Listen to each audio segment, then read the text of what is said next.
في مره عملت فيديو كان عمل ضجه جامده جدا، بس ساعتها اتهاجمت هجوم رهيب يعني، والفيديو ده شلته لان الفيديو ده انا كان ساعتها طالع ترند النباتيين في اوله خالص.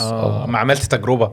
لا غير بتاع التجربه ده انا كنت عامله بشكل في واحد قبلها سنتين كده كنت عامل شخصيتين، كان اول مره اعمل شخصيتين، انا اطلع بشخصيتين بيتكلموا، واحد طالع ان هو فيجن والتاني عادي وبيحاوروا بعض. فطبعا كان ساعتها لسه ما طلعش الافيدنس على ان فكره النظام الفيجن ده ما هواش مش افضل حاجه والكلام ده كله، بس انا كنت طالع كان من ناحيه طبيه بقول ان 1 2 3 4 انا اجينست الترند بس كده. فالفيديو ده عمل عليا مشكله كبيره يعني، الناس هاجمتني بشكل غير طبيعي، وان ازاي انا اطلع ان الناس الفيجن يعني بالشكل ده ومش عارف ايه، فاضطريت اشيله. مع ان انا بعد كده يعني بقى خلاص الناس بتقول الكلام اللي انا قلته ده ساعتها يعني، مش عشان ايفيدنس بيزد وبقى في ابحاث وتحاليل، مش بقى في ناس جريئه انف انها تطلع تتكلم في الموضوع يعني.